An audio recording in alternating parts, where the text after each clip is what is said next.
Okay, right. Back to Making It podcast. We are in the second part of... Oh, my day. I'm dying. You I'm dying. need a lap flow. So what would you say is your, let's see, what is your approach to making content? Like how do you think about it? Niche is like my least favorite word. I absolutely hate it. Yeah. I feel like niche is that question where when you're in an interview and they ask you, oh, so what are your strengths and weaknesses? Like, it's just like the most hated thing to decide when you're creating content.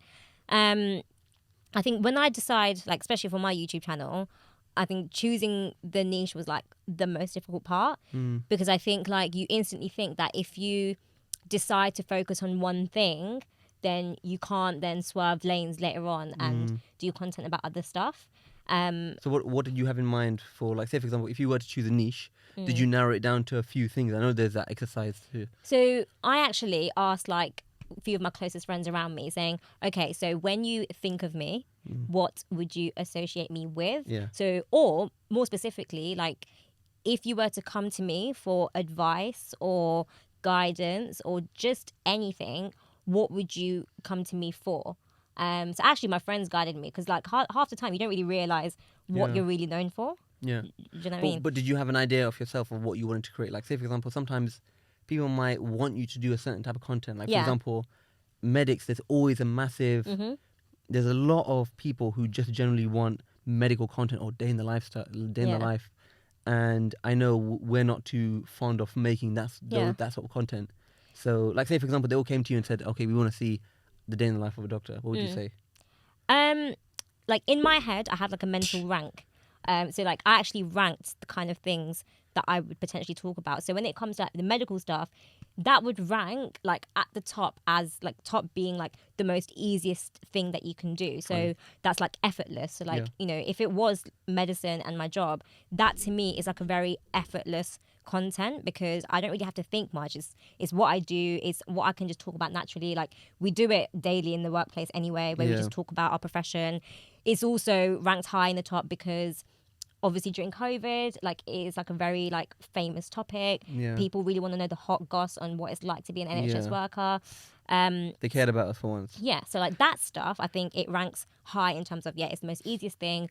If I wanted to just start YouTube for the sake of just get the ball rolling, I would just go with that because it's the easiest option, right?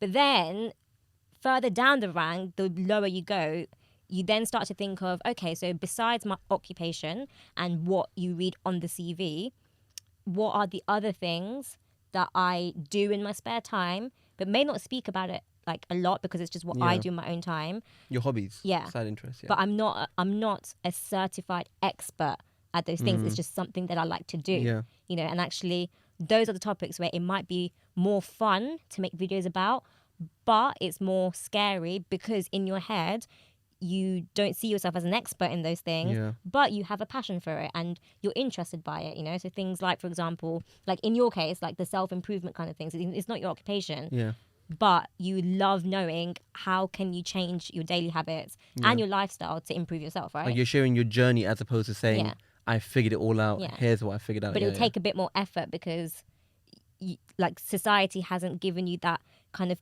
permission on saying like, oh, you're the expert, so you can talk about it. And then you kind of just think, if I then start doing videos about it, will people think, who are you to... Yeah, but in some ways, you know, like you said, say for example, if I could say the same thing about, say for example, being a medic, because we're almost expected to be the expert, so sometimes we get imposter syndrome with that. Yeah. Whereas, like in some way, when you start something which you know you're not an expert at, you put your hands up and say, okay, look, I'm not an expert, but I'm sharing my journey. This is me trying to do something. So in some ways, it's a bit of both. You know, you can you can feel imposter syndrome being what you actually are, and sometimes feel a bit more confident doing something which you're not, if that makes sense. Yeah. And like another way that I would then rank at the same time. So it's like a cross system. So you've got like top to bottom of like the actual topics. Then from left to right is the purpose of your content. So left being educational, right being entertainment. So they're like the two E's I always thought about. Like, do I want to be someone who, like on the spectrum of education to entertainment, where do I want to sit or where do I feel comfortable in sitting.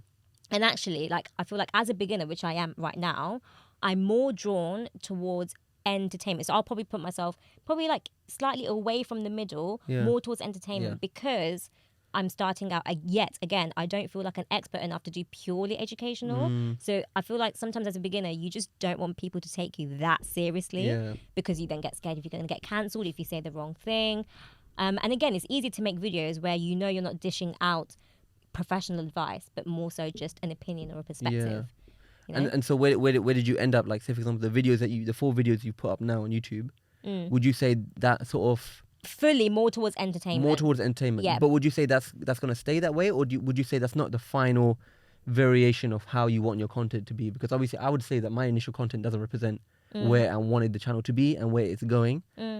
But would you say it represents the kind of content you wanted, or? I don't know. You know what? The answer is I don't know. I don't know who knows at this stage. I think it's so you're still figuring early. it out. Yeah, but I would say it's more towards entertainment. It's more towards like, hey, this is what I do. Don't really take what I say seriously.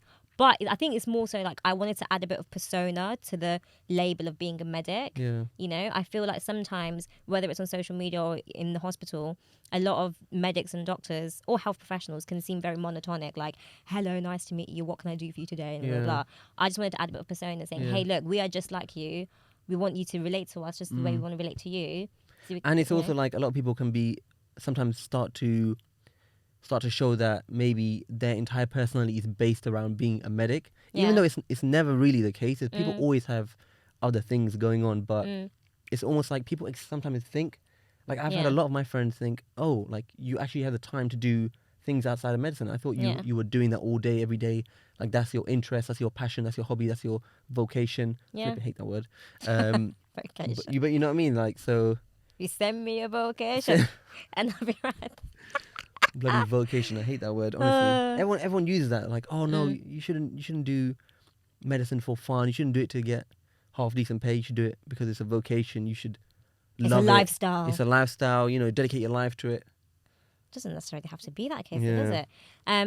But you mentioned earlier that when you started your YouTube videos, it wasn't nowhere as what you expected to go to where it is now.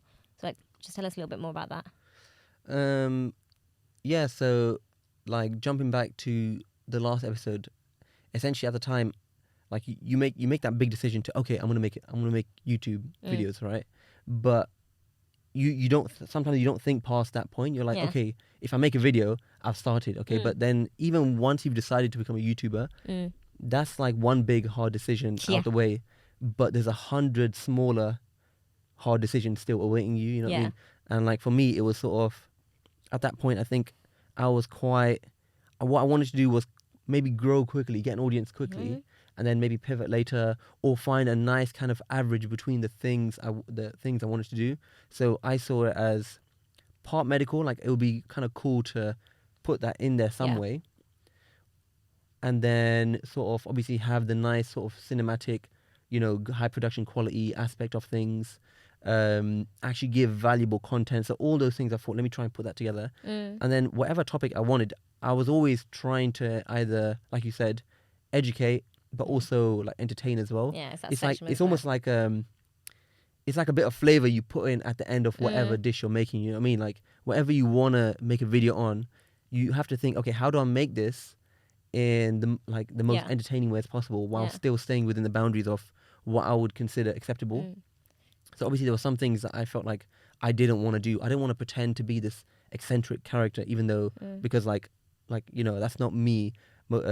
Obviously, I would say I was quite monotone on the videos at first, more than I normally am in real life. Over time, you kind of as in you build up the confidence, bit, right? But I'm not that guy who screamed to the camera, just like like shout in front of the camera, just be really animated. I was like, I don't want to force that. No. And I'd rather just be a bit more relaxed than trying to have to like.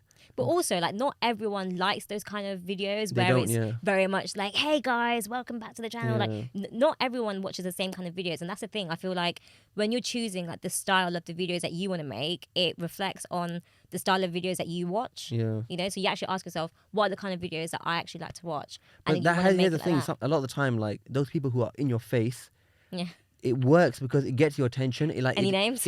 no, as in there's a lot of people, as in majority of people even Yeah, that I really they are, like. yeah. I know that they're definitely not like that in real life, but they do that to keep you hooked, to keep like your Yeah. attention on them. And I understand it. It's just that I was like, it felt quite disingenuous, because like I was like, if I'm gonna do this long term, I don't want people to expect me to be this kind of character. Yeah. But that's how I started off. And then I was trying to figure out, I was like, you know, if I were to pinpoint 3 specific like topics, what would they be? And I was trying so hard to figure it out, trying to come up with a tagline. Do you remember? I used to just Yeah. like The call YouTube you banner Sham, taglines and are the funniest. I think. yeah, as in I had so many, how many variations I went through. Yeah. But then I was like, and I'd always change my mind. And I think the biggest kind of pivot was that I stopped making those sort of medical school associate videos, and I started to say, okay, like what kind of, I think self-improvement was sort of my sort of niche, if you were to say, that I wanted to focus on more than any other. And I wanted to make it like high production quality. I wanted to have maybe a story there. So you know what I mean? So that's sort of, I wanted to make things that I wanted to make, even if they got less views, because my early videos gave me the majority of views from my channel.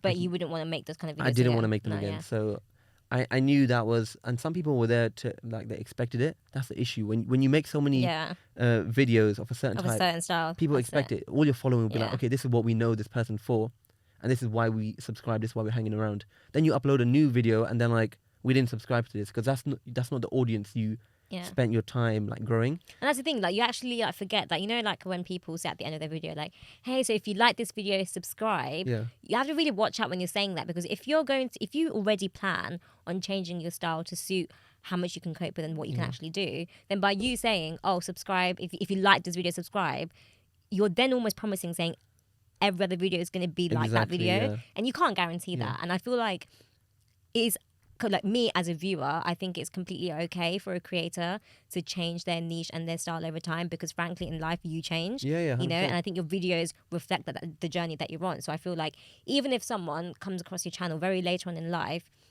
they should be able to like go on your channel and click on the first video and see the timeline. They should be able to just see how like you've grown as a person, you know, as opposed to like, unless you're doing a channel that is solely for like a business venture and like a company and whatever, you know. But do you think that you really need like one specific niche to start off with? Because I feel like that's the one thing that stops a lot of people. When I speak to people, they say, you know, yeah, I'll do a YouTube channel, but I just don't know on what. I feel like you've got to have like a specific thing or a specific topic. And I'm like, no, you don't. Just do anything. And, you know, so what do you think? So I would say that like, it really comes down to, okay, for people who just generally want to create or want to have some sort of outlet, I would say do what you want. Get comfortable with just making whatever you want, even if nobody watches. You have to sort of, it's almost like, you know, people say, oh, like, love yourself, essentially. You got to love your own content, your own interests, whatever ideas are in your brain. You have to kind of love those and sort of nurture those, because otherwise, like, one of the biggest traps of making something that you don't want to make, say, for example, a niche or one type of thing, even though you want to make other types of content, is you end up failing at the first like rule of how to make it, which is to be consistent, right? Because like, you're not going to consistently make videos that you don't want to make. No. So in order to be consistent, you have to make something that you enjoy doing. So in a lot of ways, even though it may be a slower game, by doing stuff that you actually want to do, you're more likely to be consistent at it, and therefore it will probably you'll give it time to hopefully pick up.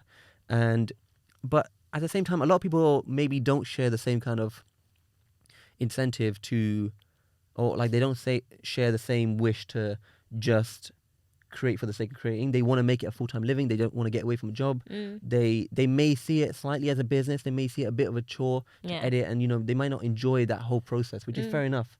There's parts of the whole process which I don't enjoy either. But they would rather just have a passive income coming in, for example. And in that case, there is definitely a reason why people say pick a specific niche. The more specific, or like the more you can close in on your ideal like viewer, like if you can describe them, like, oh, this is a 35-year-old male who likes playing rugby, and maybe he's got 2 kids.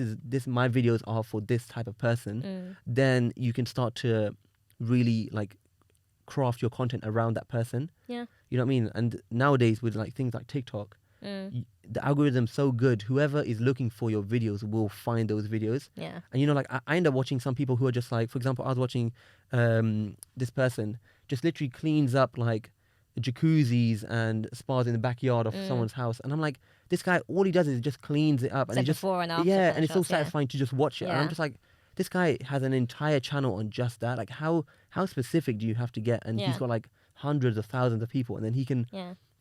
bring people to a website to buy his services and stuff like that. So there is definitely benefit to niching down, Yeah. but it really depends on what you want. Yeah. If you want to grow quickly, that might be the best way. If you want to just enjoy the process of doing it and do Yeah. it your way, then I would say just make what you I want. agree. And I will say, like, I think the process of like choosing a niche, whether it's for YouTube or just anything, I think is like a really like reflective task, because I think that's probably the only like rare time where you sit down and like you get a piece of paper and like it's not as if like you sit down and you write all the things about you and you describe yourself. It's not like that.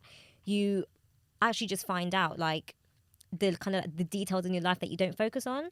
So like, I'll give you a really good example. Like one of the guys that I met at the part-time YouTube Academy, his Insta handle is Motivate, so it's like Moti, and he works at Heathrow. So he's he did like aeronautical science and stuff. So like he works at like the backstage of Heathrow. Is like he does all like the engineering side of things, right?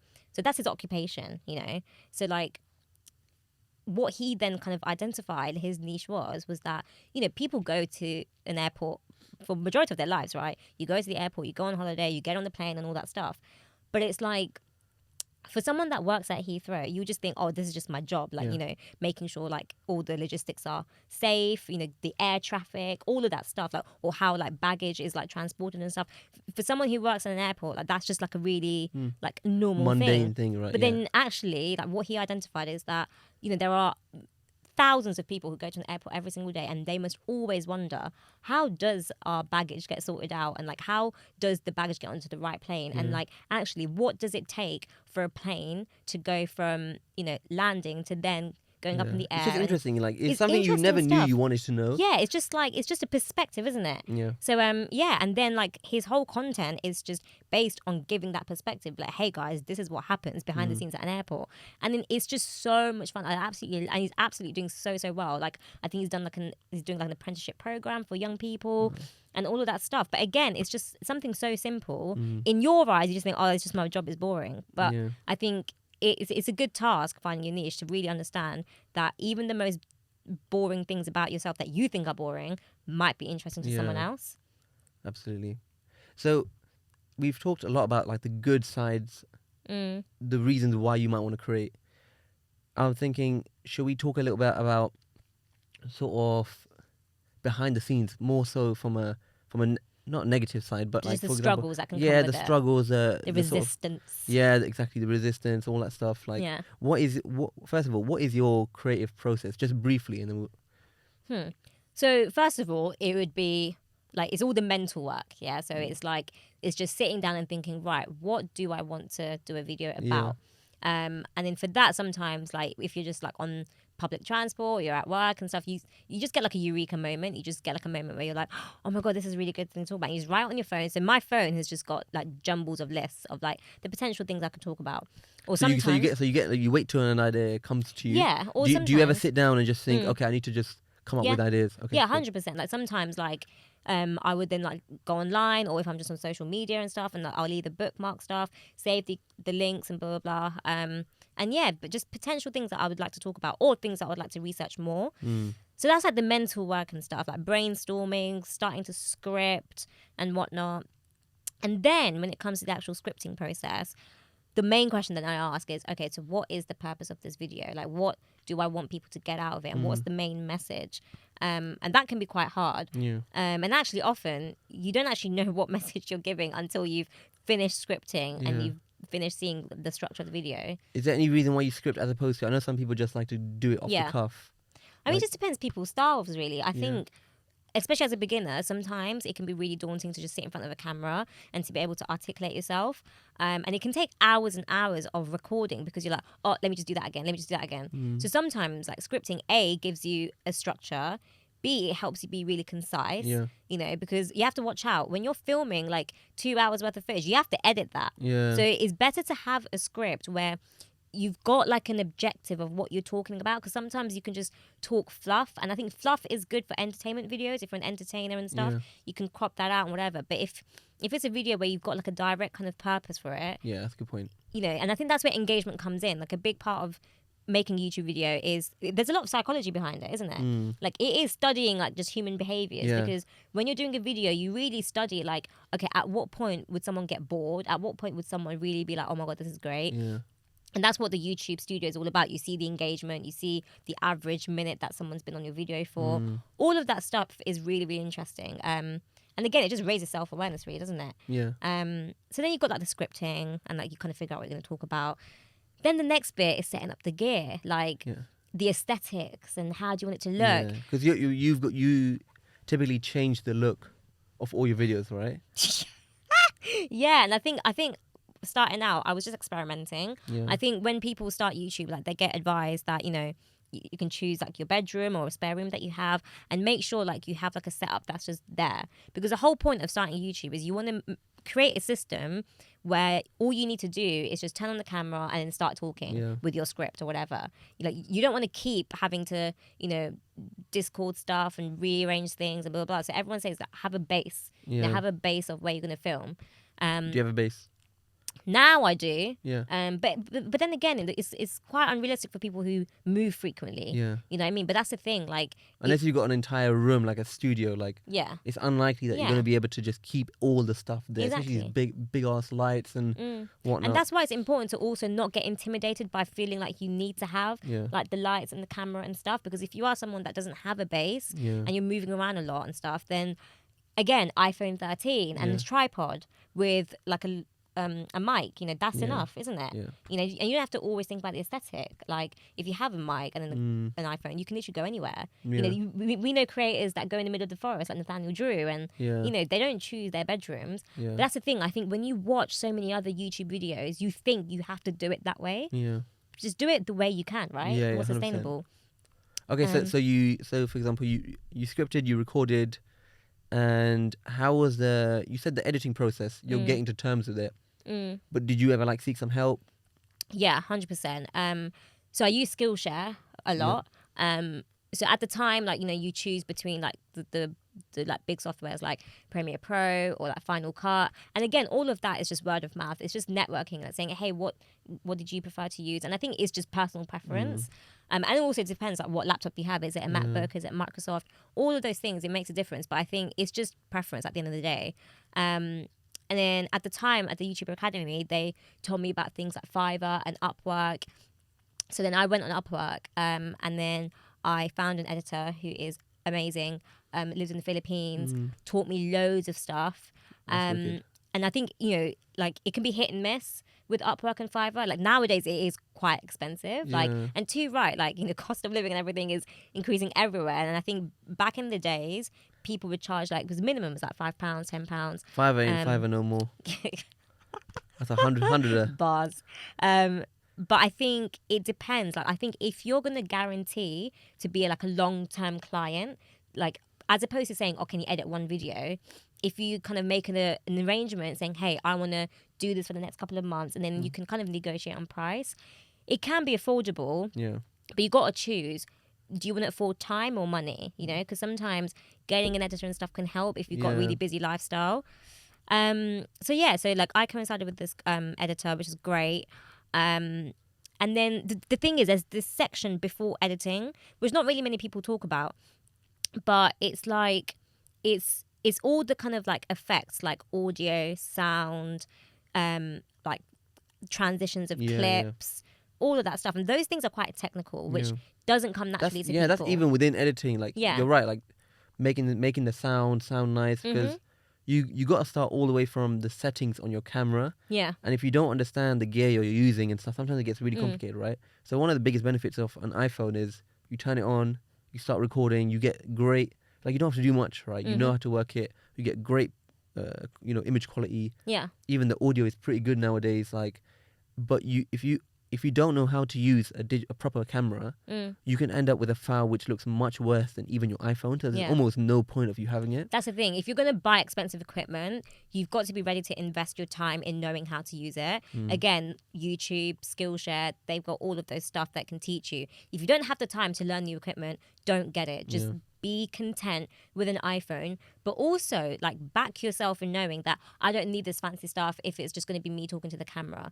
You know, if you think about the first videos that like Chunks has done and you go back, oh my God, he used like, I don't know, Sony Ericsson phone, like 2-megapixel camera. Absolutely and it was him like in like, I think the phone was like here. Yeah. And then it's like him and Sharky, Darkest Man. Yeah, and then they were just like talking about like just doing some quizzes and stuff. Or I think his first video was about himself, like 20 things about myself. It was either him or one of the Beta Squads. Like if you just look at any of the Beta Squad members, their first videos are literally just as simple as "Hello world, this is who I'm about." Just unfiltered. But do you reckon unedited. it's maybe changed from those days now? Like, for example, back then, like you'd be one of the very few on there saying "Hello world" on some potato-looking camera, yeah. But nowadays, it's almost like there's a lot of people there. So almost if you had really bad quality, you're just people now have expectations of a certain level of quality, especially with audio. Like if you have bad audio, they say people won't listen. If you've got bad image quality, it's not the end of the world. But if you've got bad audio, people will be like, no, that sounds like trash. But I also think like when we say bad quality back like 10 years ago was bad quality. That was terrible, yeah. But the most basic starting bad quality now is really good. Yeah. Everyone has an iPhone. Like iPhone audio is actually not too bad. Like even nowadays you see people who they use the voice memo on the iPhone and they use that as a microphone when they're interviewing people. GoPros, again, the inbuilt mic is great. So I feel like even the basic standards now, like people have access to getting those devices and they're very decent. Decent enough for you to actually, I know some people who edit on their phone, you know, and then that's it, done. So yeah, I don't actually think there's a thing called bad quality these days, unless you know you just don't have access to that. For that, you know, I think don't stress yourself about it. Like if you don't have access to like these devices and stuff, again, don't stress. If you genuinely like believe in what the value that you're providing, then just back yourself and be like, you know what, I think there's a gap in this and I think people really need to hear what I say. And they will, if they like what I said and they enjoy it, they will subscribe regardless of the quality. 100%. You know? So what are the parts of like that whole process that you maybe don't enjoy so much?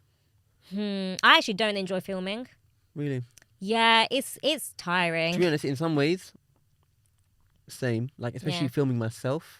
It's one of the things that you kind of feel like, at some point I feel like, oh, I have to do it, like I have to get over it. So it does feel like a bit of a chore because I feel like, I don't know if you're the same, but I put a lot of pressure on myself. I'm like, I really, when I'm behind the camera and I'm recording, let's say for example, B-roll of nice footage, for example, I do, like, I quite enjoy that sometimes. Yeah, I like shooting B-roll because actually we do that on a daily basis anyway with Instagram stories. Everyone that says, oh my God, I can't imagine myself being a YouTuber. People don't realize that everyone is like acting like a YouTuber anyway because they treat their Instagram stories like and reels exactly the way you would do YouTube videos. 100%. I think you just have to focus on making something look nice. Yeah, and people shoot B-rolls all the time now. Exactly. You know? But like when you're recording yourself, like it's a static shot and you're trying to make yourself sound nice and look nice and essentially come across as something which you want other people to see. So being in your thoughts and being, oh, like, you know what, maybe I should have said that differently. Maybe I'm not coming across with enough energy. It's a sport, man. It really. Honestly, it's difficult, and like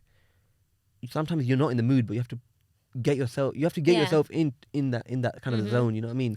Yeah. And I don't always look forward to that. I feel like, well, especially when I started, I was like, oh, okay, I've got the script here.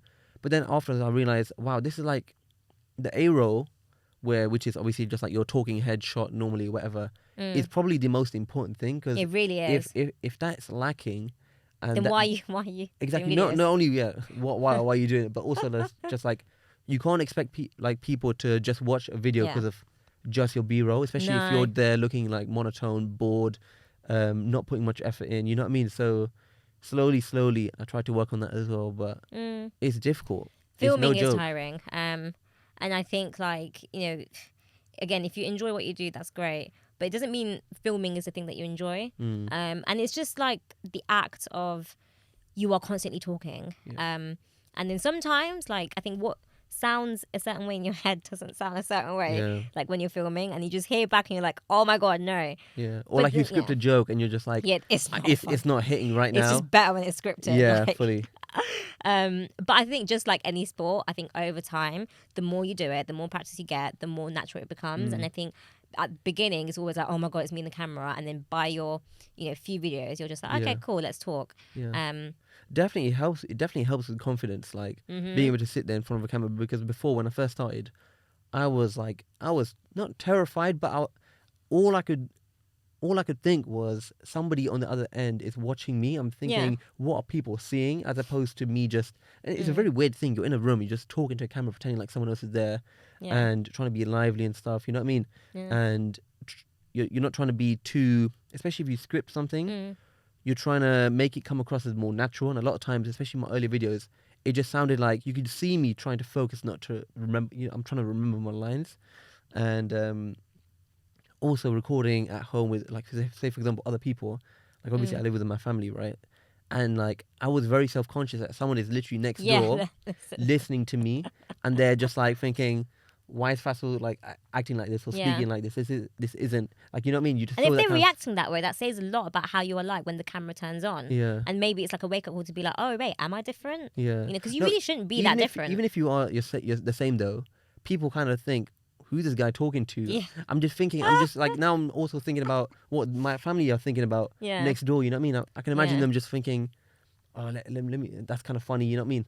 Yeah. But so it took me a while, and to be honest, I'm still not fully over that whole thing. I haven't really got on top of it, and especially if you're not recording regularly, it can be, you kind of like dip back into that sort of anxious mode where you're just like, you worry about how people are perceiving you, how you're being, but I think like the good thing is, it's like you've got to remind yourself that when you like, editing is beautiful. It is actually the best thing ever.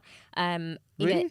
Yeah, because actually, like, when you are filming and you say certain things, at that given moment, you're just like, oh crap, like, why did I say that, blah, blah, blah. If it wasn't for editing where you think, oh, I can just trim that bit off. Yeah, or that's true. I can, like, it's honestly a godsend, and it really helps. Like, if you are someone that does have a bit of anxiety with talking to a camera or just talking to in public, at least you can say that if this was live, I would not be able to cut this out. It's not live. You're not talking to thousands of people then and there.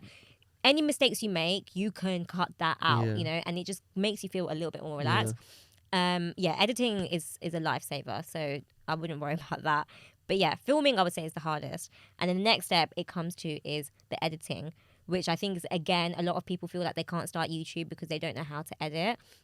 But little do they know that there's a lot of softwares that just makes it so easy to edit. Yeah, this is probably the best time to get into something, because now there are, like before, there was a very high barrier to entry, right? Like, you download one of these softwares and you just see a billion different buttons. Even Adobe Premiere Pro, for example, looks very complicated to someone who hasn't taken the steps to learn it, right? It's a very new type of software. Even if you're used to like the most complex software in another sort of domain, jumping to video editing, video editors like to have things done in a certain way, so you have to get used to that, right? But nowadays, they know people want to become video creators. They know people want to become online creators. Yeah. And there's loads of even online web apps where you literally just upload presets of like sound and audio. Exactly. And you don't need to know any of the complicated language, anything like that. It's like choosing a filter for your photo. Yeah. Like instead of making that filter yourself, you've got now presets that help you with that. And like I think there are so many softwares that didn't exist before that make it so much easier. And I think the bit before the editing, which can be very consuming. I don't know if you do this, but I actually didn't watch much YouTube before I did a YouTube channel. Yeah. Just because it was just never like my thing. But wasn't cool enough. Clearly not. But since starting YouTube, I have invested a lot of time in watching a lot more videos, and it's not for the purpose of watching YouTube. It's actually to see like how certain videos are done and stuff. So I'd actually like be like, oh, I really like that video. I really like how they did that and whatnot. So that stuff is interesting because you discover loads of different types of content. Yeah, 100%. Because once you start creating, you're not only just watching videos for the sake of watching them. Now you're thinking, okay, how can this person? You start noticing things. Yeah. Like, oh, this guy's really good on camera. Yeah. Oh, this girl, her editing technique's really cool. Like, I like how she does those choppy edits, whatnot. Or like text animations. Exactly, like, oh and you start thinking, oh wow, like why does she do her thumbnails like this? Why does she do such long videos, or why does she make them so short? And you start to sort of take on some of those attributes and try and apply it to yourself. So 100%, like, because obviously I was on I would make YouTube videos back in the day, but that was for gaming. And then obviously there was a large period in between where I wasn't creating anything, so I just became a consumer of content, and so like the way you use it really changes.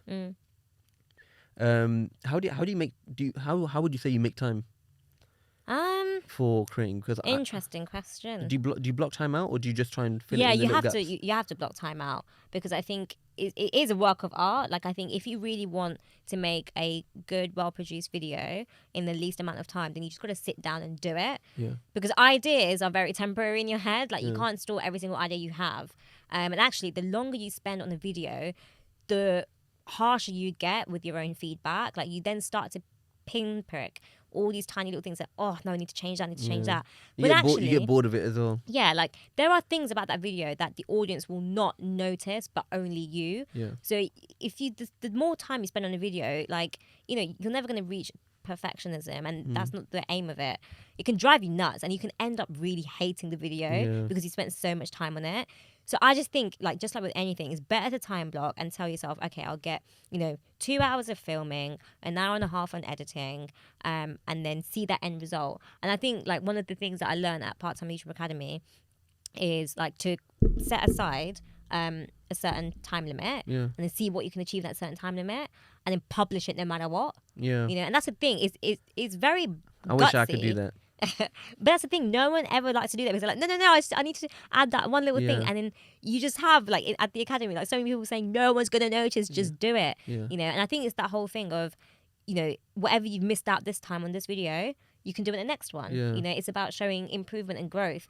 You can't make the most perfect video. I think you kind of have to find a balance, because obviously, say for example, if you always set a timer on whatever you're making, you may never have enough time to improve upon the last one. And so, like, it's funny because with my YouTube videos, I've found it very difficult to be like, on the day I'm going to upload regardless. It's very different because it's not just something like, you can't just write a piece of text and just upload it like that. No. You have to write it or whatever, record it, edit it to a basic level. Even at the most basic level, it takes a while. You can't just on the day do something. But funny enough, with my newsletters, I've been posting every week without fail. Yeah, that's the thing. You've set that accountability. Exactly, but I can't do that with YouTube for some reason. Why? It's different. It's just like with my newsletter, I kind of take it more. I wish I could apply it to my YouTube. Do you see it a bit more casual, or like, because it's just a written form, like a... No, number one, you can eat more easily. Sometimes I'll write a few paragraphs, and that will be my thing. You can't do that same equivalent with YouTube. Do you know what I mean? Like, I mean, you can, but it would be a very unedited, off-the-cuff video, like, and you'd be like, this is just absolute trash. Yeah. But, like, with writing, you can essentially, it's a bit easier to do that. But with YouTube, I was just like, I wanted to make sure every single one was better. Not necessarily better, but I was happy with it. Yeah. Because I realized that if I am making a video that I might not necessarily like the idea of, I feel like I'm just putting it out there for the sake of putting it out there, my motivation for working on it goes down by a lot. Yeah. So sometimes I just think maybe I'll make this one video series where I don't have to edit it much. Yeah. I even tried it once, right? It was me just talking to the camera, and I didn't barely cut it. I was like, this would be really efficient for me if I could do that regularly. Yeah.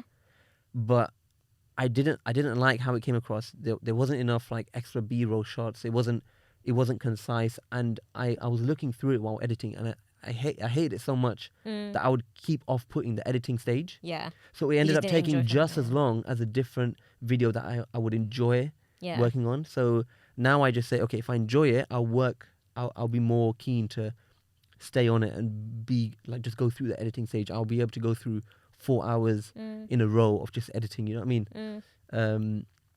So yeah, I don't know. Yeah, and it is a very subjective experience. But yeah, you're right. I think anything is just to find a balance, isn't it? Yeah. And yeah, I think like it's good to have like a few videos out like your masterpiece, and it's good to have a few videos like your filler videos. But again, you want it to be a standard that you think you can do.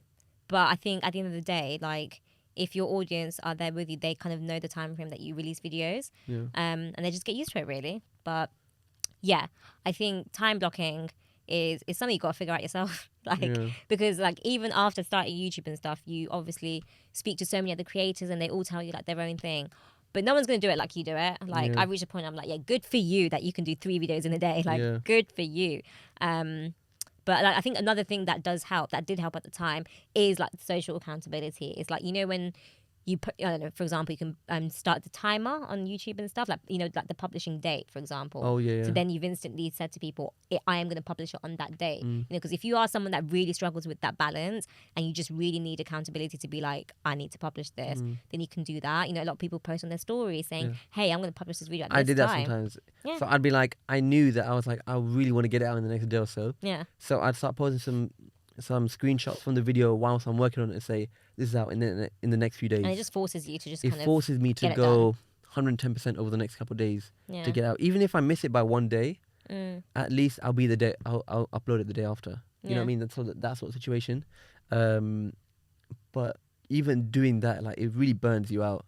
It does. Like, to do those last minute stretches where you're like, okay, I'm going to try and put it out for this day. But by the time I actually upload it, I sit back and I just want to chill the rest of the day because I feel like it's a weight off my shoulders. You know what I mean? I don't know if you feel the same. 100%. And I think, like, over time, like, the more videos you make, the more of like your own like personal templates you then start to make. And I think each video just gets easier and easier to edit because you now know your style. Like, for example, like, you've picked a certain font that you want to appear in the video. You've picked a certain frame, you've picked a certain color grade. You know, when you're starting out, you're choosing all those things, like, I like it like that, I like it like that. Then you start to save all those like kind of templates and, you know, settings, if anything. And then so I think the more videos you do, the easier it gets when you start to realize what your style is. So yeah, it's not, I think just like with anything, you just got to give it some time. And the good thing about this is everything that you're learning, from getting the gear, knowing how to using the gear, filming, scripting, editing, these are lifelong skills, you know. May not have been when we were kids, you know, just like English, maths and science, but actually it should have been, you know, when we did IT classes and stuff, it should have been incorporated in that because if you know these skills, do you know how useful you are? You know, like, now that I've, you know, done a few videos, I get so many messages from like charities saying, hey, can you do a quick edit of this video for us and blah, blah, blah. And I'm like, what, really? Like, you know, but then you forget that not many people know how to do these things. And actually it's a very useful skill. Yeah, as in like, you're kind of like, not only is it like the writing, the scripting, the storytelling, there's all these sort of aspects of things we kind of already know sort of how to do. Like, we know how to, we have an idea of how to make a video, but to make something presentable, to hold someone's attention. The artistic vision. Exactly. Like, to make something from a vision into reality. Yeah. And like, people really, I think they underestimate how many different things you have to do as a creator. Especially like, say, for example, as someone who just does YouTube, for example. You're not just a YouTuber. You're a scripter. You need to know how to use technology. You're a writer. You're a writer. You're a storyteller. You know to work the gear. You know to edit the video. You know how to market yourself, make thumbnails, graphic design. There's all these skills come under that one umbrella. Once you use it, that's it. You can start your multi-million-pound business. Yeah, honestly, you can do so much. Yeah, if you know how to, if you know how to make a product, or even just make videos. Actually, that's a company on its own. If you know what you're doing. Yeah. So a lot of companies start off the back of essentially types of content and stuff like that. So, and you can have a content-based business. You know, so much you can do. For sure. And then like the third kind of like struggle or things that people really find it hard is this whole thing of like staying consistent. And I think that gets lobbed around quite a lot. You know, consistency is key, and that's not just YouTube. We see it everywhere now. Like, consistency is key. Like, some of the top like successful people in life, they say like, oh yeah, being consistent is the main thing. And I think that's where we spoke about earlier about the whole perfectionism thing. That actually, like, what would make you more content? Is it being consistent, or is it setting that standard each time? You know, so like, what would you say you would prioritize more? Or how do you stay consistent? I don't. No, Preach. so like, Slap. look, I wish I. Welcome to the Making It podcast, where none of us are consistent. Here's the thing, right? Like, okay, I think we all. I rate that honesty. I'm not consistent. I can't. Oh, we know crap. that. Yeah, we know. Yeah. Well, no, I'm proud to say I'm not consistent. No, we're both not. We're not as consistent. Preach about being consistent. Exactly, you know what I mean? we're not as consistent as we'd like to be. Yeah, and obviously with a lot of these new social media channels, YouTube, Instagram, people are saying, you know, try and do once, twice a week. Like, YouTube is like at least once a week sort of thing, maybe twice a week, and if you know, sometimes you just can't do that. But at the same time, like, I understand at some point. I'm in two minds about it. Number one, it shouldn't have to be like that. Like, if you feel like you need a break, 100%, I'm the type to be like, I'm taking a break regardless. I don't care. I'll switch off. I'll go off the map. I'll be on some remote island if I can afford it. But you know what I mean? Like, you can sometimes you just want to get away from it all. Yeah. And I'm okay with that. But number one, some people who have big followings can't really do that because they lose their following. And also, it's just the way the algorithms are designed is that they reward people who are consistent because the viewers get more from it. Like, they are the target audience, essentially, right? So it makes sense that these platforms would try and prioritize people who can give the audience what they want, because at the end of the day, it's about the audience. So part of me is like, I kind of wish like I didn't have to be consistent, but at the same time, I understand that sometimes being a creator isn't just about just trying to be yourself and just like having it all your way. There is a sort of job element to it. You have to step up and do things. Yeah, exactly. You have to be disciplined enough to do some of the things that you don't want, which is sometimes turning up even when you don't want to. Yeah. It doesn't necessarily mean putting out a crap video, but it just means that you can't just upload once or twice a year and expect to come back to millions of followers. You know what I mean? Right. It just doesn't work like that. No, You know it what I mean? doesn't. Yeah. So it's one of those things where like it's difficult, and I think people are trying to figure out a balance. But at the end of the day, you have to be consistent, like in some way or another, to grow. Yeah. Just like with anything, like with a business, you're not going to just put your foot on the gas and it's going to continue growing. It's not going to be like that. Yeah. So we can't really expect it to translate in, being a creator. Yeah. Like, I've definitely struggled with consistency from like day one, as you can tell. But I'm like, I'm also like not ashamed of it either. I'm not sat here like, oh my God, like I am a fake YouTube creator. I don't say that I'm a YouTuber. I don't think I'm a YouTuber. I'm just someone who has tried You're YouTube. a YouTuber. But I'm trying YouTube. I'm starting out just like loads of other people out there who might be listening to this. And I think one thing I've learned about consistency, and this is from my experience right now. So I am at the stage where it's probably been a year since I haven't uploaded a video. And it's not as if my previous videos I did badly or anything like that. They did really good. And actually everyone was like, wow, like everyone really enjoyed it. And I enjoyed making it. Yeah. But I think what I realized about consistency is, if you really want to have it on lock, you need to simplify your process. You have to simplify your process to a point where it's manageable for you to go back to it whenever, whether you're free or whether you're busy. 100%. And I think what I did wrong, from my experience, is I started from literally 0 to 100. So I didn't start it on my iPhone. I didn't just, get like any old mic and whatever. I literally went on like my favorite YouTube creators. I actually went on Matt Diavella's YouTube channel, and then when they have like a list of their affiliate, like all the gears that they use, I went on his Amazon affiliate, and he's like, oh, this is everything that I use, and I was like, boom, okay, I'm gonna get myself a Sony camera, boom, okay, I'm gonna get myself a Rode mic, I'm gonna get all these equipments, and then next thing you know, within a week, my entire living room was filled with just literally flat packs of technical gear. So that was one resistance, the fact that I'm starting this YouTube channel with unfamiliar gear that I am not comfortable in using. Yeah. So I am having to overcome that before making my first video. The next thing was then actually filming. I underestimated how hard it was to film, especially on a camera that is so high definition that you're just not used to it. It's not like getting your phone and being, hey guys, welcome. It's like more clarity than a mirror sometimes. Yeah, and you're just when you not watch it used back to and it. you've got like some big hair on your forehead or something like that. Yeah, and it is okay to say that, what, I feel insecure when I'm filming. Like, I just think, if you see so many creators who are so confident and stuff, trust me, they all cringe when they watch their own videos. That's the honest thing. That's actually a big point as well. Yeah. Like to I think a lot of people have insecurities about how they come across. Like, I no doubt had my own insecurities. I was like, okay, like I have a lisp essentially, like how am I going to come across? But I think a big part of actually creating online is literally overcoming those sort of insecurities. Yeah. And I would also say that YouTube is very difficult. It's difficult for you to, if you have those insecurities or you've not worked on them or not kind of got to terms with them, it can be quite difficult as well trying to get on top of them whilst making a YouTube channel. Because say, for example, 1,000 people watch your video in the first week and they all make comments and you're not ready to get that Get feedback. those feedback, yeah. Some people, it crushes them. Yeah.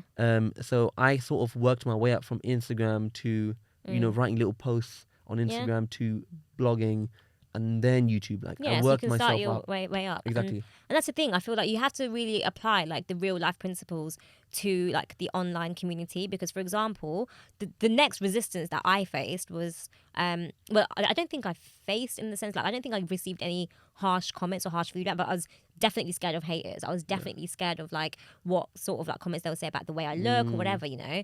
But then I thought, hold on a second, in real life, I could not give a crap. Like if you feel a certain type of way about the way I look or the way I sound, that's a you issue. And in real life, I'll just ignore it. Yeah. And also I'll just say to myself, well, I wouldn't want to be friends with you anyway. So if there are haters that will comment on your video, you just got to say to yourself, well, actually, like, you know, you wouldn't want audience like that anyway. And actually, these are just haters, and they're not going to be your long time invested audience. Like your real audience will be the ones that come through and see way beyond all of that and say, yo, thank you for this great video. Yeah. You know? So that's another thing. And another thing with consistency, the last thing with that consistency is like sometimes you need a break. And I think it's so important to actually just preach that bit more, saying like when you are creating content, please take a break. If you need a month off, if that's what you need, do it. Don't be pressured. But one thing that you have to realize is you can get comfortable with breaks, and that's with anything. You get comfortable with time off, and I think the longer you take a break, so the longer I've taken a break, I have now unfortunately really like reached a point where I'm like, oh, do I really want to film again, or do I really want to make a video again? So I'm really having to get myself out of this rut. But I think, you just gotta just really kind of self-discipline. But the only way you can really do that is if you surround yourself with people who motivate you and encourage you. And I think the last thing is you really got to not focus on other people's progress on YouTube, especially if you've got YouTube friends. I think a lot of people make a lot of online friends, which is great. Like, oh my God, like you finally met people who understand the YouTube language or like the online language that your, other friends might not understand. You know, that's great. But even just understanding what you do, why you do it, that sort of thing is nice. But then sometimes amongst like your YouTube friends, like your conversations on WhatsApp and stuff become like, oh my God, you've got 1,000 subs. Did you check? Did you check? Like, and be like, oh my God, did you see on that video you got like this amount of views? Like that sort of conversation to start, you initially think that's great, like you're both like encouraging each other. But over time you actually realize that you then catch on those habits and you do the same with them, and you're actually focusing more time seeing their progress. And sometimes when, it's not just your YouTube friends, but just anyone that you follow online, when you start to see like, I don't know, a month later that they've got a surge of subscribers, you then think, oh crap, like, what did they do that I didn't do? And then you think, oh, you know what? They started to do a lot more YouTube shorts, so maybe I should do that recently. So you're instantly letting your journey being dictated by someone else's journey, and that is wrong. It's a big trap, but I think we all sort of fall into that at some point. Maybe you didn't fall into it maybe as much as maybe I did, but obviously because when you're trying to get overly analytical with what you're doing, you can't help but sometimes think, is that person doing something better than what I'm currently doing? Shall I at least try it? And then you hop around even more, you doubt yourself. But like, I don't know, maybe it's just a certain type of personality that you might have that makes you want to try other things and experiment. But that even in that sense, you have to limit what you're willing to experiment with. Sometimes you just have to say, I'm sticking with this and I'm going to continue with it, just because otherwise it will just, there's like infinite variables when it comes to like YouTube. Yeah. And you could you could spend your entire lifetime just changing, and you'd never stick to something, and it just takes up so much of your mental space, so much of your mental bandwidth that like, if you're constantly having to think of new stuff, like new styles for each video, that is draining. It's like thinking like, oh, every day I need a new wardrobe. Like, no, like you have your own stuff. I can see that. Sometimes it is good to experiment, but then I think it goes back to what you said, like, it's okay to change bits about your video if you think that's going to be a sustainable system and you can do it for a long time. If you can't do that change that you've just made for a long time, you're going to start hating it and you're just not going to do it. That's a big thing as well, yeah. As in, like, if you can't do anything sustainably, there's no point doing it early on. No. And like we said, like, especially like when you're making your first videos, don't set the expectation so high. Don't set the bar so high for yourself that you can't hit it time and time again on a consistent basis. Yeah. But so there's so much there. But at the end of the day, like, one big thing is like, I'm quite perfectionist. I like to make sure that something's perfect before it goes out or close to perfect, And that's or I'm okay. happy with it. You know that. That is like in some ways it's good. I like that side because it makes me want to improve. It makes me compare and try to be better. But at the same time, it can be your biggest enemy when it comes to YouTube. For example, someone who has much less of your skill could literally just upload 100 times And in then the course get of a year more. and make so much more progress and even learn through the process. Whereas I'd just be sort of uploading 5 times, for example, over the course of a year.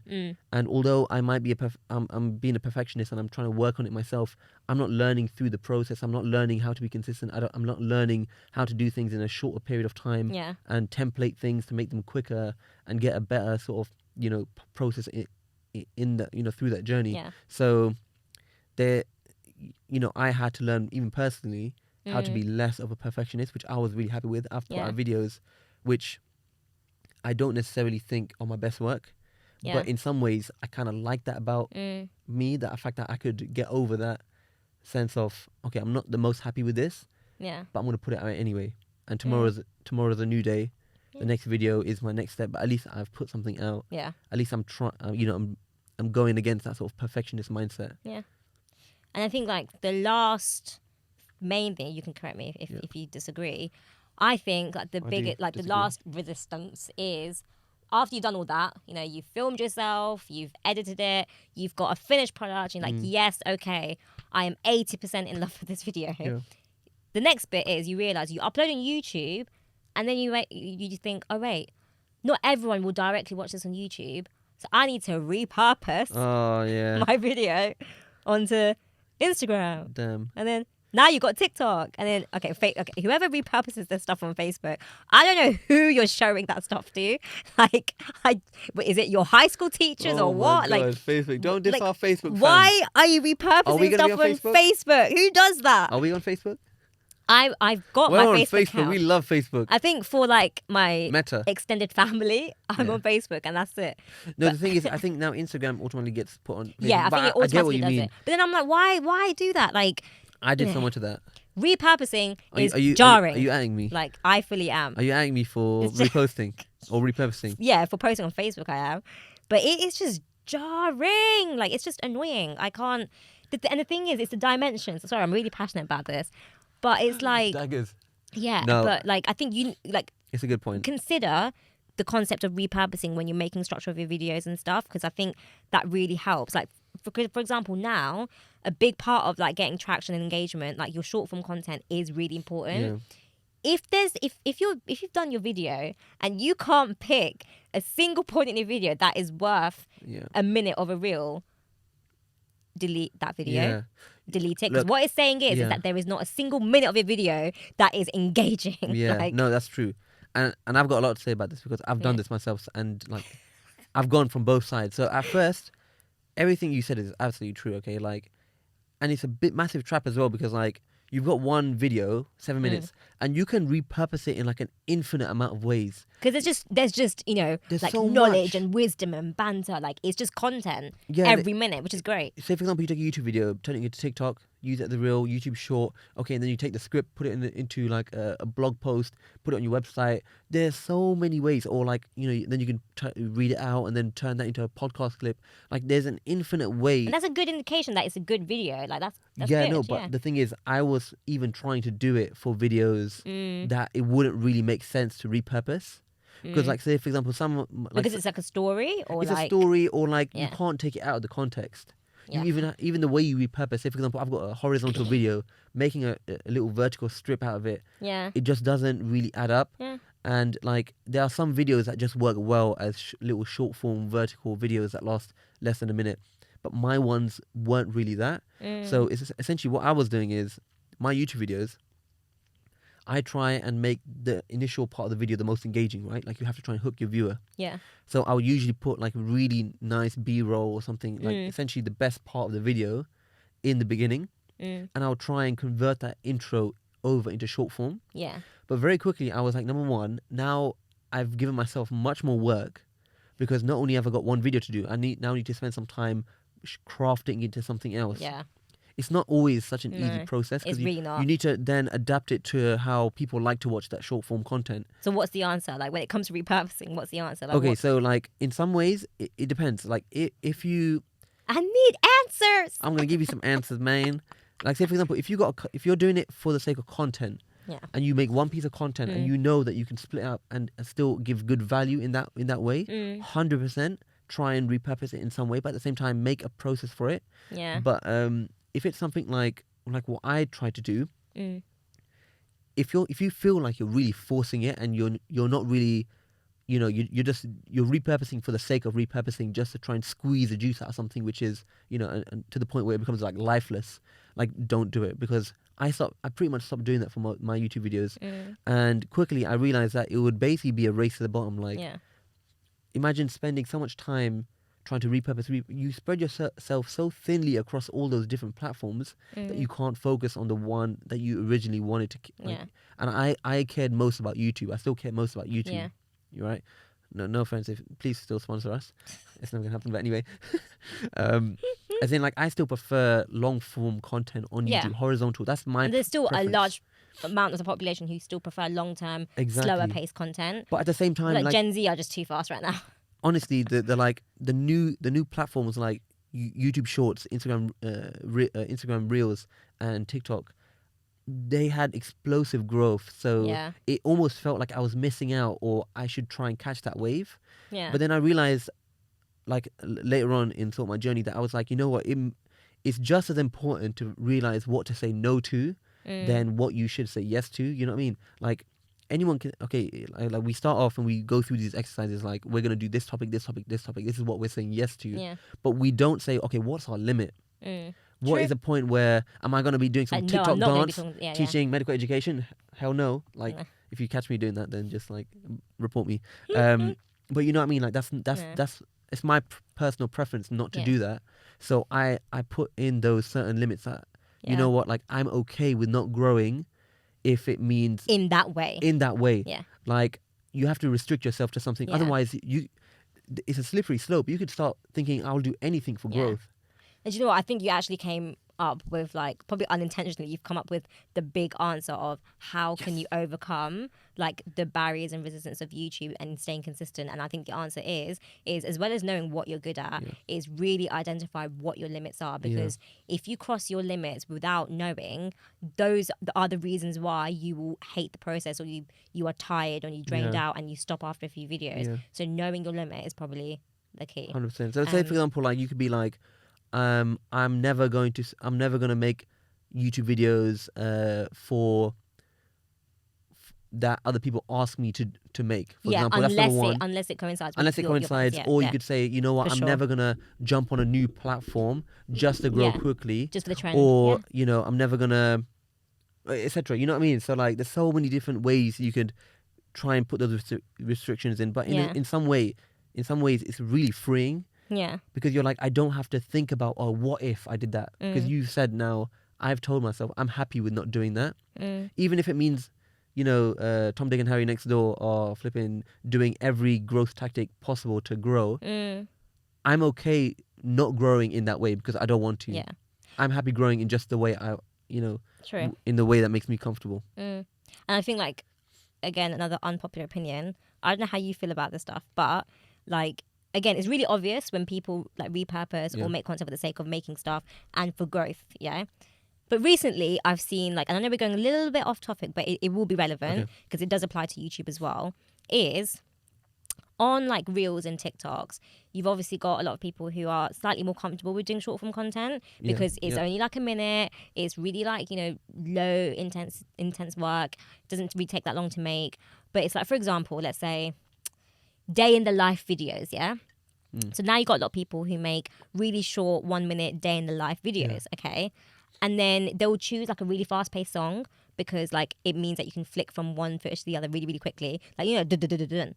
And then in that day in the life video, it's like you get a shot of a coffee because you have coffee in the morning, and then a train because you're going somewhere on the train, and then, you know, like a landscape, and then, you know, some weird inside joke footage which no one will understand, only you, because it's an inside joke. And then it will just be like coming back home, then putting your feet up, watching TV, then eating food, and then boom. Now, like, my point is what is the point in making that video in that structure, in that way? Like, because that to me shows. You really hate these people, don't you? No, I don't. I feel like if you really got Say the their names. passion Say to their make names. this content, like, why are you taking a 1 second clip of a coffee? Like, why are you showing me something that I'm literally not gonna take anything from? Like, But I you just know, watched a minute of this stuff, here's the and I'm thing like, though. what day in But the you life? watched it though. Here's the thing, right? Like, Yeah, but I watched it and I was disappointed after, and it means were you I will looking never, for? and then I will never watch their videos again. No, Like, but you've literally lost me at the point where, here's like, the thing. Here's my opinion on it. Is like, I completely understand that, like, it's not my personal cup of tea or coffee.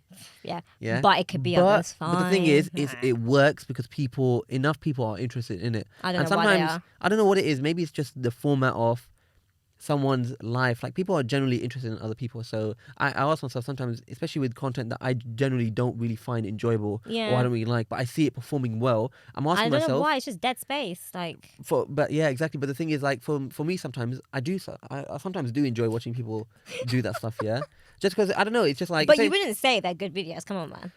I don't know. It's subjective because at the same time, like, look. On one hand, Am I really going to be the no. bad Say for example, cop in if this you made one, episode? for example, I'd If be like, I made a day in the life video, right, I will yeah, know. but then your friends would be interested, right? Yeah, but you know what they would be interested in? It will be the things, it will be the aspects of my day that are unique to me, which is why they would want to watch that video. Like, if I'm gonna take photos of, like, my toaster and the bread coming out.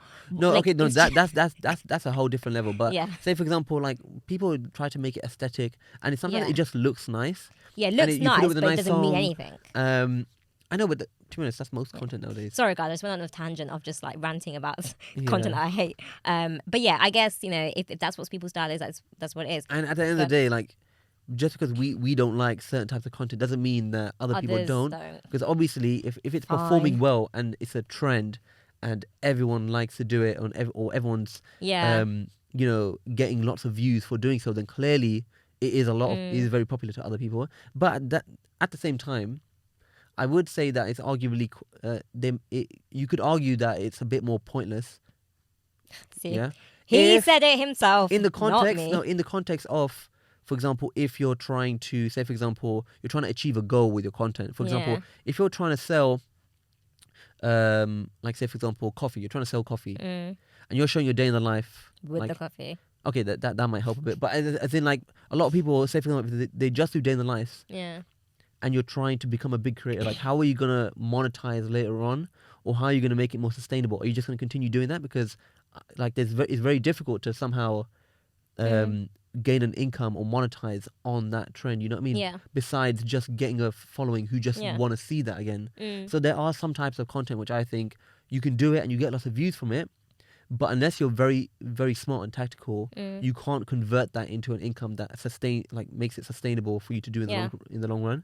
But a lot of people just kind of, especially if they haven't thought about it properly, they don't really think about that. They're just like, let me make these. It's working well. They jump on a it's getting trend, this and it's not response. just limited to that specific Yeah, topic. exactly. There's loads of trends where people just hop on, and they don't really think about, do I want to do this in the long Yeah. term? What if I become famous for this specific Yeah. trend? There's a lot of people who have basically talked about, for example, you got 100 videos, you got 10 views on each one, and you try one viral trend, Yeah. it goes viral. Yeah. Now you get 100,000 followers just off that viral thing, but you don't want to do that again. You're No. just trying it. So, like, be careful sometimes of what you wish for, because you just might get it. You know what I mean? Yeah, true. And then you have to deal with it. Definitely. So, but yeah, if you want to make your day in the life, you can do it. Just make sure Yeah. you block sugar before you. But the reason why I mentioned those is because in the context of repurposing a YouTube videos, I feel like some people find it's a very easy choice to choose a section of a video that you are really proud of in terms of, like, the shot that you've taken, the effects, just the aesthetics of it. And you think, oh, you know what, this 30 second just looks really good. I'm going to repurpose that to Instagram or whatever. But the problem with that is you really got to ask yourself, what message is that? What does that clip alone give a reason why people should watch the full YouTube Yeah, video? 100%, You know, yeah. and if it doesn't, That's what makes it so difficult, because then Yeah. you're literally creating a new piece of content, and for each one, even learning how the platform works, how the hashtag strategy works, how how long your captions have to be, Yeah. all that stuff. yeah, And juggling those different social media platforms, trying to engage with the community, it's not an easy job. If you can't do it if you can't manage with one platform. Try not to go all out on multiple platforms. It's not going to be the best strategy. You're going to spread yourself thin, and it is honestly the best strategy. Even though I don't listen to it very well myself, Nah, but none of us do. to stick to one, right? Yeah. Like I kind of dabble in some, but also another thing is TikTok is one of those platforms where, like, for example, I was very hesitant to download because I felt You know, I like, still, till this day, I'm hesitant. Like, I've got to it, be on it. but I'm not an avid TikTok user. The craziest thing is, I think it's a generational thing. Yeah, Because like really is. maybe all our friends are more Instagram people, even though we can clearly see that it's Yeah. dying. You know, we're known as like the oldies. Instagram generation, Like exactly. my niece, who's like, you know, I think she's 17. Yeah. She came and visited me, and you know, she's using Snapchat, right? They I've use used they use it Snapchat as in what, uni. They use it as what, like WhatsApp. Yeah, I'm like, why are you still using Snapchat? I thought it died. Like, I thought we were being like the, you know, really up and coming people by not using Snapchat. But oh my god, apparently Instagram is just ancient. Honestly, Like, that's crazy. but it Before doesn't mean the way we see stop. Facebook, they see us Instagram. using Instagram. Yeah. And in a lot of ways, now if you look at the reach that Instagram has, Yeah. how they're fumbling to try and copy TikTok, Yeah. it's crazy. Like TikTok and I'm now using TikTok, even though I don't want to admit it, but it is such a, the algorithm is so much better. All the videos I watch, I genuinely enjoy all of them. Yeah. And just the way it's set up, and it's just grown so exponentially. And so even me coming to terms with sort of changing, like, or staying up to date, or being, you know, keeping it cool with the kids, how's it say? God, I shouldn't have said that. Anyway, but like, you know what I mean? Like, it's a difficult thing, like, to now I'm trying to focus, make my priority of short form videos, if I do make them, on TikTok as opposed to Instagram. But before it was like, I'll put it on Instagram, and then I'll mainly craft it so that it works well on Instagram. And then, you know, I might even just download the Instagram one with the watermark and put it on TikTok. I won't care much. I'll just see how it performs. And almost every time, it performs better on TikTok by like random people. I think because there's actually more users on it now, you know? I don't know what it is. It's just like, and yeah, it puts it, I mean, their For You page is a big thing, right? Like Instagram, you'd follow people who you subscribe to, or and then who you followed. Get that.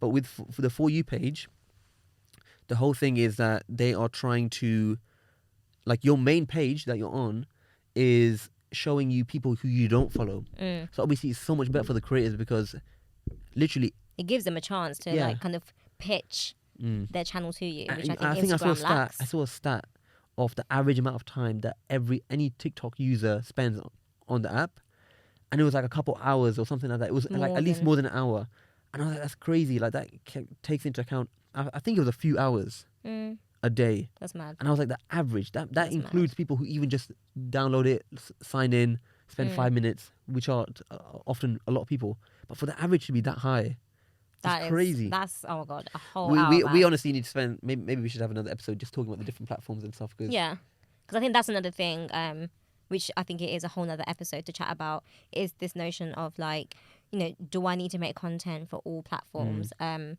if not, which one should I make it for? And I think that's the thing. We need to like kind of change the way we think about creating content for a platform, or creating content because you want to provide value. You know, because again, you don't want to fall into the rabbit hole of just trying to chase like the kind of the next trendy thing. You know. Yeah. But in some ways, you have to keep up, even if you don't want to. Like that's the big thing. Like I thought, okay, you know what? If I make it on Instagram, I don't have to make it on TikTok. But if Instagram is dying, and if the audience and if are it does at TikTok, die, and if what? Instagram does die, then what can you do? Say for example, I'm seeing a lot of photographers, because now Instagram is moving towards a video-based app to try and compete with. The CEO even said that himself. He said that, look, it's no longer a photo-based app, and so all the photographers are like, what the hell? Like, what's going to happen to our reach, our following, our income, our audience, all that stuff. And so I think there will definitely be a new player who comes into the space, who becomes the new Instagram. TikTok might completely kill off Instagram unless they keep it up. But like sometimes you have to be willing to try something new and shift and pivot over as well. Like that's another thing. Like there's two sides of the coin, right? Like you have to be able to kind of know what you don't want to get involved in, but at the same time, sometimes you have to be willing to jump ship. But crazy, y'all. Yeah, I think the idea of keeping up is very, very daunting. Yeah. But don't worry, guys. Until then, we just got to carry on making it. Keep making it. And that concludes We're making it. episode 3. We should have a little soundbite like, we're making it. Yeah, we're making it. We should, shouldn't we? We're making it. But yeah, that was a very like therapeutic session, I think. I think we've kind of covered our struggles of the process. Yeah, the ups and downs. And yeah, like always, feel free to share your experiences of any of the reasons why you might be struggling to carry on, or if you haven't started, some of the reasons why you don't really want to start. Yeah, let us know. Just like, comment, subscribe, comment in the description bit. Yeah, Not and in the description bit, the comment section. Like always, if there's anything you guys want us to share about like what helped us kind of overcome those struggles, we don't really kind of cover most of that stuff because again, we just kind of lay out the facts, but we're more than happy to share the kind of tools that helped us, and maybe we can do an episode. I definitely think we'll probably be stuff. coming round to these topics again and again. Yeah, especially as we start to bring on guests and like have a chat with them. Because there's a minefield of like softwares and apps and websites that we've used, both free and both that you pay for, that has kind of minimized the kind of workload. Yeah, so I think that would be good 100%. to do an episode on. Cool. But until then, like, subscribe, and share our content. Keep making it, and we'll we will see you next time. time.